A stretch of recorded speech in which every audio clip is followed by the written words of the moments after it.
Halo,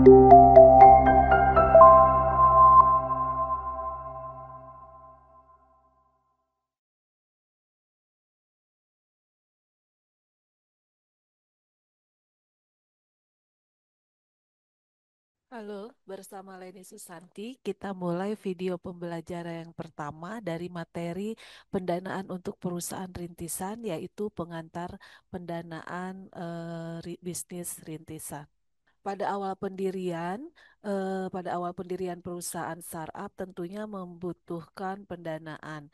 Oleh karena itu, perantara keuangan sangat penting untuk kita kenali. Materi pendanaan untuk perusahaan rintisan atau startup ini perlu kita pelajari karena untuk membangun pemahaman dan mempersiapkan para entrepreneur untuk mengajukan proyek atau bisnis mereka kepada para investor. Oke, sekarang kita pahami dulu apa yang dimaksud dengan pendanaan perusahaan rintisan atau startup funding. Definisi dari startup funding sendiri ini adalah proses mendapatkan modal untuk memulai dan mengembangkan bisnis startup. Modal yang akan digunakan ini tentunya nanti untuk pengembangan produk, membiayai pemasaran, operasional, atau ekspansi. Sumber pendanaannya bisa dari investor pribadi, angel investor, venture capital, crowdfunding, dan dana publik. Pendanaan ini menjadi sangat penting karena untuk menutup antara ide dan bisnis supaya bisa berkelanjutan.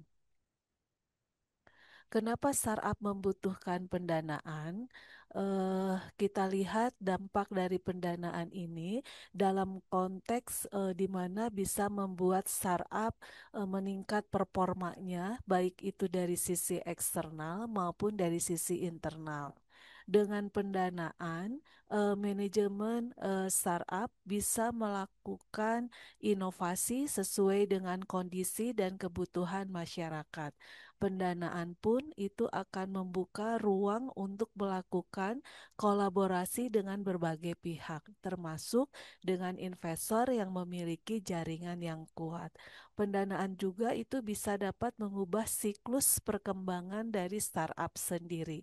Jadi dengan kehadiran investor yang tepat dan sesuai, ini menjadi peluang besar bagi startup untuk memaksimalkan keberlanjutan bisnisnya termasuk pada aspek ekspansi pasar, memperkuat sumber daya manusia, memperluas jaringan, hingga merancang target jangka panjang. Kalau kita lihat secara garis besar ada tiga skenario startup yang berbeda. Yang pertama itu tipe pertama di mana startup yang tidak membutuhkan pendanaan eksternal karena produk mereka itu bisa langsung menghasilkan pendapatan. Contoh sederhananya adalah misalkan perusahaan konsultan di mana untuk memulai perusahaan konsultan ini kebutuhan dananya itu tidak terlalu besar, misalkan hanya membutuhkan komputer, ruang kantor, koneksi internet. Setelah itu semuanya tersedia, konsultan tersebut bisa siap untuk bekerja. Tipe yang kedua adalah startup yang membutuhkan pendanaan awal untuk memulai pengembangan produk dan validasi pasar. Jadi contohnya di sini misalkan sekelompok mahasiswa yang pada awal mulanya itu bekerja di laboratorium universitas dengan ide untuk sebuah perusahaan bioteks di mana mereka akan memproduksi produk jenis baru, obat jenis baru yang dapat menyembuhkan kanker misalkan. Lab tersebut karena tersedia di universitas jadi tidak terlalu mahal bagi mereka karena sudah tersedia sumber daya yang mereka mereka butuhkan. Namun pada titik tertentu mereka harus berusaha keras dan menguji obat itu serta mereka itu harus mendedikasikan lebih banyak sumber daya untuk penelitian dan pengembangan di tahap selanjutnya. Nah, tentunya membutuhkan biaya yang besar sebelum mereka melakukan peluncuran produk tersebut. Jadi di sini berarti mereka membutuhkan pendanaan untuk pengembangan produk dan validasi pasar. Tipe yang ketiga adalah startup tanpa pendanaan justru mereka tidak bisa tumbuh. Jadi tanpa pendanaan tidak ada pertumbuhan. Jadi startup yang membutuhkan pendanaan justru ini untuk supaya mereka bisa tumbuh dan melakukan ekspansi. Jadi tanpa dana eksternal pertumbuhan itu akan terhenti. Jadi itu tiga tipe kebutuhan di dalam funding. Di sini kita harus memahami tipe startup untuk membantu menentukan strategi pendanaan yang tepat. Berikutnya kita bahas mengenai tahap-tahap di dalam startup funding ini sendiri. Jadi startup akan membutuhkan pendanaan eksternal tadi untuk memastikan fundamental perusahaan mereka kuat dan bisa bertahan dalam persaingan bisnis. Ada berbagai tahapan atau jenis pendanaan startup yang kita sebut tadi funding. Yang pertama adalah bootstrapping. Jadi bootstrapping ini adalah pendanaan tahap awal di mana owner atau pendiri startup itu akan menggunakan dana pribadi atau sumber daya sendiri untuk memulai bisnisnya. Nah, pada tahap bootstrapping ini fokusnya pada riset, pengembangan konsep, dan pembuatan prototipe produk. Tujuannya ini di tahap ini adalah untuk membuktikan kelayakan ide dan mempersiapkan startup untuk mencari pendanaan eksternal berikutnya. Berikutnya adalah tahap pre-seed funding. Tapi kadang-kadang tahap ini juga disamakan dengan bootstrapping. Jadi pendanaan tahap awal yang bisa melibatkan angel investor atau inkubator selain dana pribadi gitu ya. Jadi di sini dananya itu akan digunakan untuk riset pasar, validasi ide, dan pengembangan awal produk. Dan tahapan ketiga itu ada seed funding. Di tahapan seed funding ini eh, tahap setelah pre-seed saat startup sudah memulai prototipe yang lebih matang dan mulai memasuki pasar. Jadi nanti dananya akan digunakan untuk peluncuran produk, riset pasar, pemasaran, dan pengembangan tim. Nah, startup di sini mulai menawarkan ekuitas sebagai imbalan dari modal tersebut. Tahap yang berikutnya adalah seri A funding. Pendanaan tujuannya di sini adalah untuk mempercepat pertumbuhan dan memperluas tim dan ekspansi pasar. Jadi pada tahapan ini modalnya bisa dari modal ventura. Jadi setelah startup tadi memiliki produk dan aliran pendapatan yang jelas, mereka bisa mencari pendanaan dari modal ventura.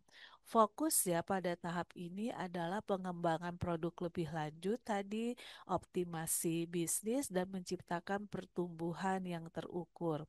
Dananya tentunya akan digunakan untuk memperluas penawaran produk, menjangkau pelanggan yang lebih banyak dan membangun fondasi pertumbuhan jangka panjang. Pendanaan ini biasanya berkisar antara jutaan atau puluhan juta dolar.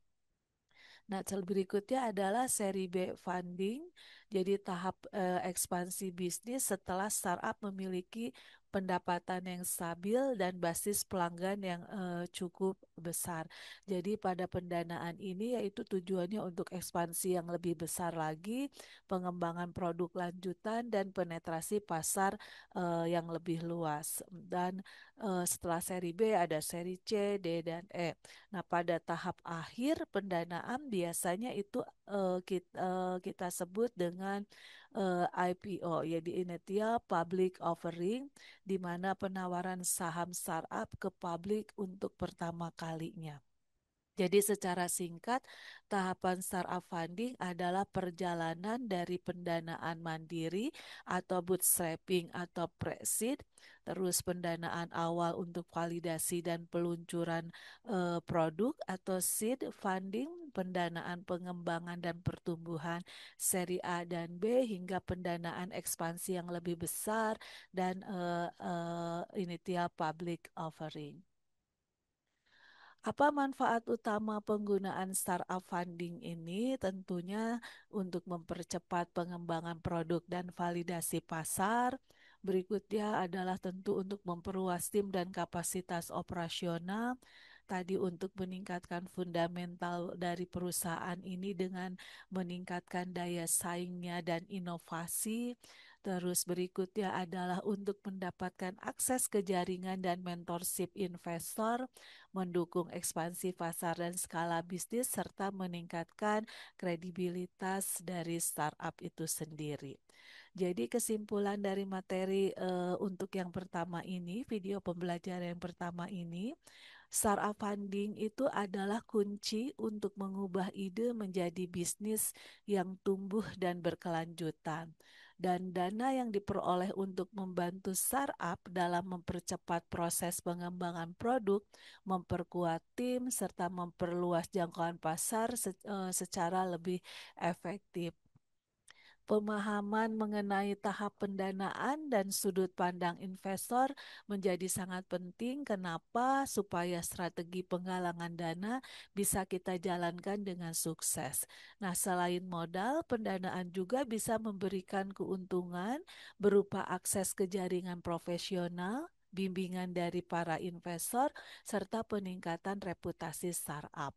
Dengan persiapan yang baik dan strategi yang tepat, startup memiliki peluang lebih besar untuk mendapatkan pendanaan yang mendukung pertumbuhan bisnis secara berkelanjutan. Demikian teman-teman untuk materi yang pertama hari ini, semoga bermanfaat. Terima kasih.